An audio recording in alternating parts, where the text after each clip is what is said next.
ABC AFL Daily is the best conversation in footy. Hosted by Corbin Middlemass and Ben Cameron, alongside regulars like Mick Malthouse. I don't remember too many games, but it's one of the ones I remembered. It was just that physical. Bob Murphy. Where do you guys get off thinking you can pick and choose? And more. It keeps you in the loop with the biggest stories in the AFL and the number one analysis in the game. ABC AFL Daily. 5 eps a week on ABC Listen or wherever you get your podcasts. ABC Listen. Podcasts, radio, news, music, and more.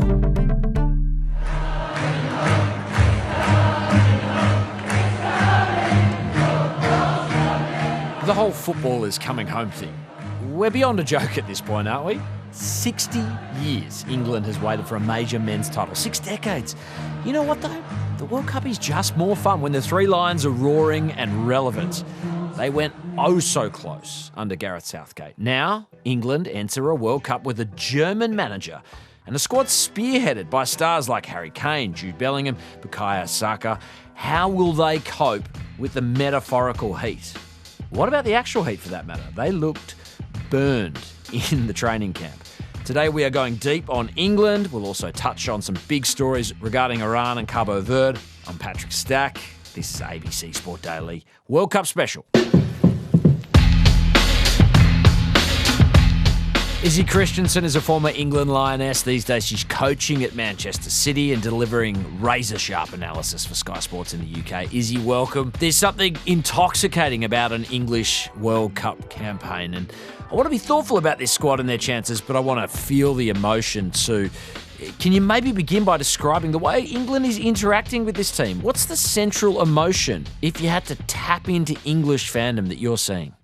It's so interesting at the moment because obviously Thomas Tuchel being the third English manager who's not from England, obviously Capello and Sven-Göran Eriksson, and being the German that he is, that obviously everybody knows the rivalry between England and Germany in football. So now for us to have a German head coach who is, he's a mastermind tactician. He's only been in the post just over a year. And obviously the expectation lies very simply with he needs to win the World Cup with England. But for me, he has to win the World Cup. If I'm going to sound so old school here, but if I'm going to have a German manager managing England, it better be to win the World Cup. And that is what the FA expect. That's what the FA want. And that's what every fan wants. And I think there's a level of expectation around the fans and a level of sort of optimism. Everybody, it feels like we're on the edge of like a bird on the edge of the branch waiting to fly. I feel like that's where this England team are at right now under Tuchel. And I think as footballing and especially tournament cliches go, we're just waiting to peak at exactly the right time. And the coming match on Wednesday night is going to be difficult against Croatia, a really good side. To see his squad, I mean, the German was brave in many regards, leaving out big names like Foden, Palmer, Alexander-Arnold, all not there, amongst others. I mean, how is this team, do you think, being appreciated in England, maybe compared to the Southgate iterations that Australians are so familiar with, who went oh so close at major tournaments gone by? Yeah, I mean, I have so much respect for Gareth Southgate, and I know, a lot of England fans are quite cynical in the fact that, we should have won. But I just think the growth and the progress that Southgate instilled into the team and the nation beyond just football, he created a culture of togetherness and kind of united the nation over the reign that he was the head coach. I think with the England team, the way I see it at the moment, it is literally built around Harry Kane. It is going to be Harry Kane! Oh, that is staggeringly good! That's Harry Kane for you! And I think that I think everybody has generated more respect for Harry Kane. Obviously, everybody knows he's a world-class striker, but his season at Bayern Munich over the last couple of years, he's been superb, and he is entering the bracket of Ballon d'Or status. And if he was to perform at this World Cup and England were going to go and win it, perhaps, I wouldn't be surprised if Harry Kane's name is associated in that bracket. And that is definitely been part of Tuchel's thinking around Harry Kane. How can I get the best out of my world-class striker, my captain? He's picked players that run in behind, Anthony Gordon, Marcus Rashford.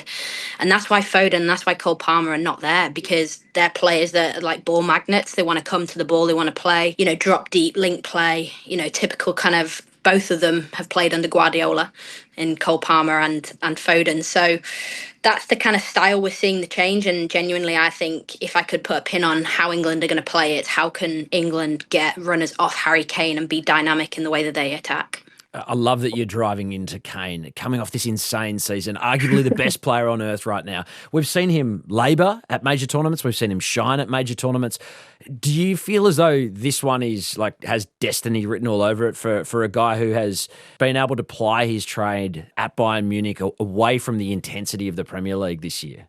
Yeah, 100%. And he's, everybody speaks about his level of professionalism as an elite athlete, and everyone sat at home will say, "Oh, but that's a footballer's job, is to stay in good condition." But I think the way that he applies himself, his level of adherence to his role and his focus, he's almost got a Cristiano Ronaldo type mindset, but in a less selfish way. And I don't mean that in a bad way, but I mean that he is a team player.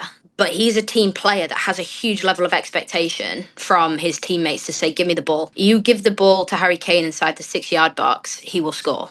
And I don't think there's many better in the world as him in those areas of the pitch when it comes to finishing. And it's the hardest part of football. But I think, like you say, the season he's had at Bayern, the respect that he's earned, the goals, the stats, he is in the elite. Harry Kane! Spectacular! Kane with the hat-trick! He's 34. And I think to have that level of performance, and I think that he's also someone that manages pressure really well, as you Aussies will probably know that, football is like a hot cauldron back here in the UK. And obviously there is a huge level of expectation on any England team that goes into a major tournament that we have to win. And things can turn very sour very quickly. So I think Harry Kane is somebody who manages the expectation of the nation really well. He's got such a unique mindset, and I think that at the helm of the team, along with Tuchel's tactical kind of expertise and his ability to get the best out of the group, is where England are at right now. It's just a question of can they do it. I feel like given the bulk of these players plied their trade in the Premier League, you can kind of cut it two ways. Like, are they going to be battle-hardened, forged in the fire of the best, or fatigue? Is it going to be tired? When I think about a player like, as an example, who might be totemic of that, Bukayo Saka, he's had such a workload to get through for Arsenal. How do you see that contradiction? Well, obviously, I think that's where the lead into the tournament, the management of the players, the physical load, the mental load. I think sometimes the physical and the mental load are equal. And I think that's where when you get into the heat of the battle, into a fixture, especially in the magnitude of a World Cup out there in the heat, I think that your emotional and your decision-making gets affected by the heat, as well as obviously your physical performance.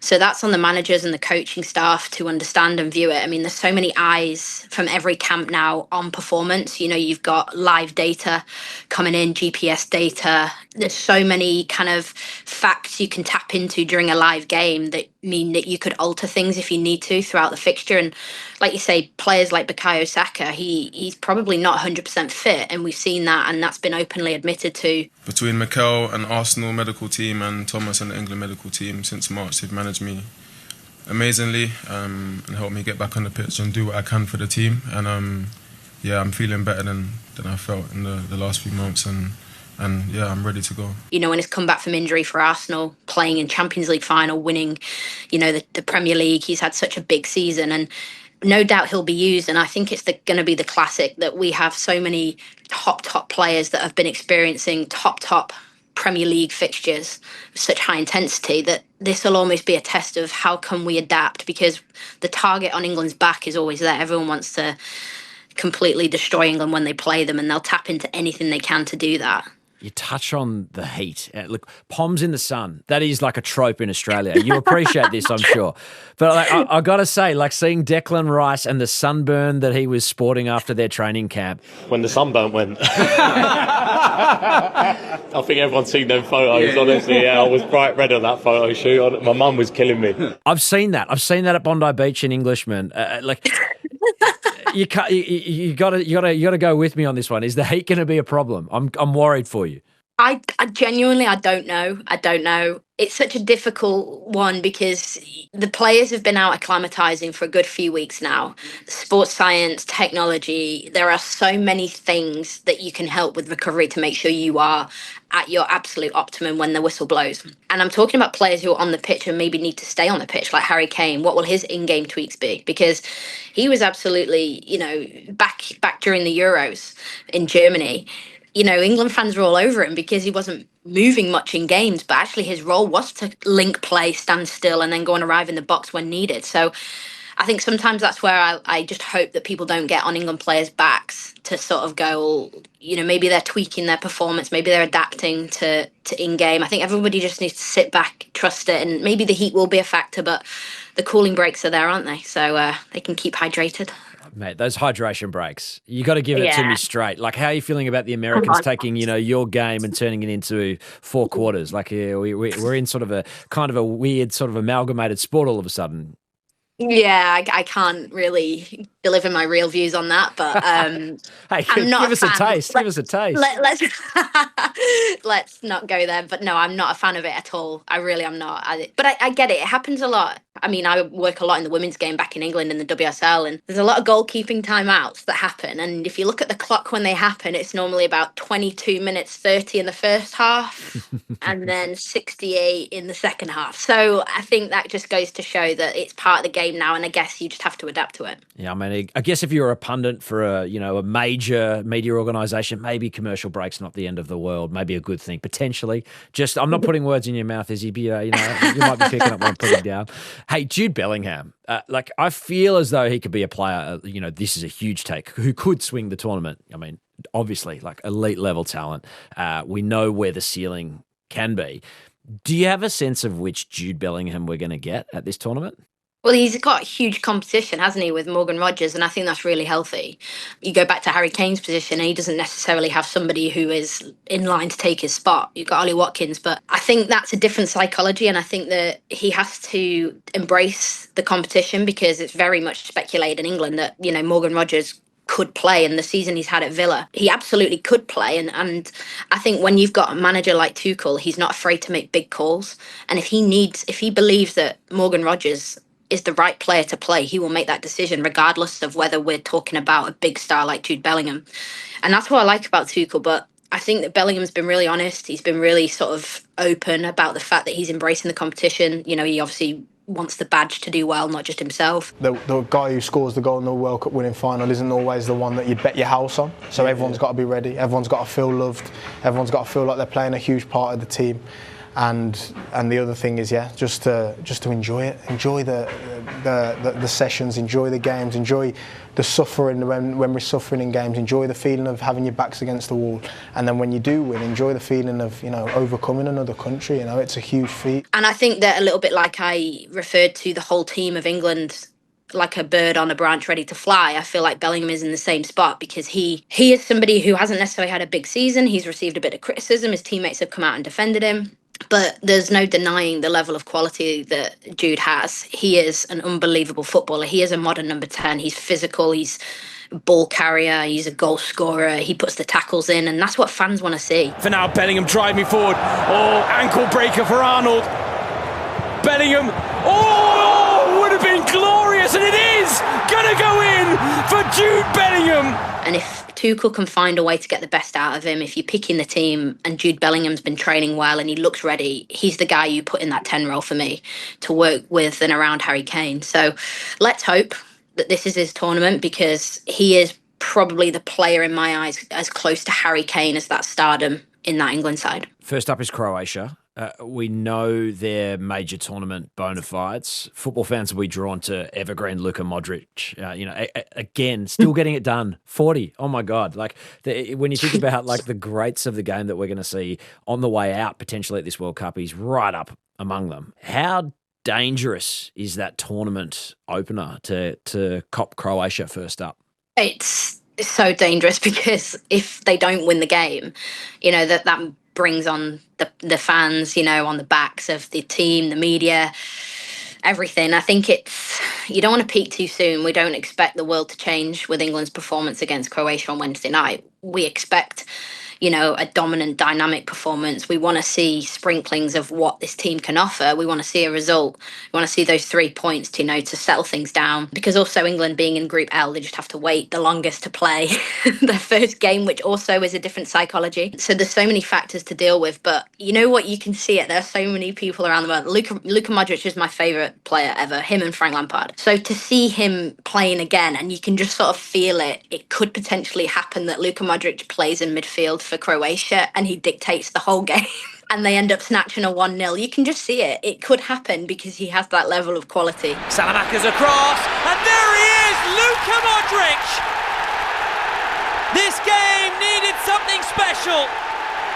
And in the week that he celebrated his 40th birthday, Luka Modric shows age is no barrier and gets his first goal for the club. Like the fine wine. But ultimately, you just want to see the best players out there performing. But let's hope that Modric plays well, but England still get the result they need. Is football coming home? Last question. I'm going to sit on the fence. I don't know. If England start to fly and leave the branch at the right time, I think they could. But there's so many teams I've seen already that look strong, and a lot can happen in the next 5 or 6 weeks. Can't wait to soak it all up. World Cup doesn't get any better. Izzy Christiansen, thank you so much for your time. Appreciate it. Thank you. Headlines. Can a 0-0 draw be thrilling, gripping, packed full of romance? It can when you are Cape Verde. The island nation from Africa has a population of just over 500,000. This was their first World Cup and they drew tournament favourite Spain first up. The former champions had 27 shots on goal, but they could not break the Africans. That is it! Cape Verde with a result of a lifetime. In their debut on the world stage, and they have held Spain to 0. Extraordinary achievement, defending for their lives, and this will be remembered for a long, long time. Goalkeeper Vazinha made 7 saves. The 40-year-old was player of the match and the internet bloody loves him. He's grown his Instagram following from 45,000 to 4 million at last count. He's probably heading for 5. Reports from the New York Times suggest he is the oldest player to play in a nation's debut World Cup game. Sadly, his mum couldn't see the heroics IRL because of a US visa situation. And we are very, very happy, very proud of all of the players, all the people from Cape Verde. I cry because I grew up with my grandparents, and unfortunately they are not here. They died a few years before.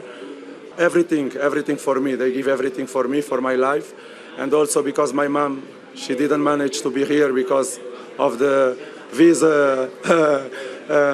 Because of the money you have to pay for the visa, we didn't manage on time, and I would like she to be here, but I'm very happy also, and I'm very happy for all the Cape Verdean people. Speaking of awkward subplots to glorious on-field stories, Gianni Infantino, FIFA boss, was in attendance to watch Iran's action-packed 2-2 draw with New Zealand in LA. Eli just grabbed 2 for the Kiwis. Los Angeles has the largest Iranian population outside of Iran, estimated north of 500,000. That's the same as Cape Verde, and a heap of them were at the ground going absolutely bananas as the equaliser went in late. Have to go some to match the performance in their second game. Here come Iran, free header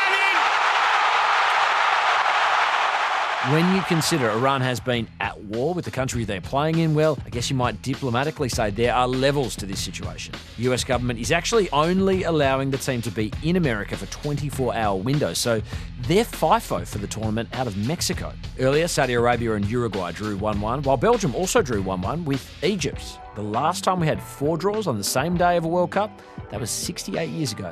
Finally, Australian referee Sean Evans has been cleared of wrongdoing by FIFA. Why was he in strife? Well, he was shown as the VAR ref before a game yesterday and did the OK hand signal, which pranksters in Australia consider to be a kind of major look gag. Sadly, there are parts of the world where that is considered a white supremacist signal. He has been investigated, and he submitted it was neither of those things, but a subconscious twitch. He's been subsequently cleared, but a bit awkward to say the least for the Australian referee. I'm Patrick Stack. This is ABC Sport Daily, World Cup special produced by Poppy Penny. Thanks to the Bundesliga, England national team, beIN Sports, TalkSport, SBS and the BBC, as well as Sportscast for the extra audio used in this episode.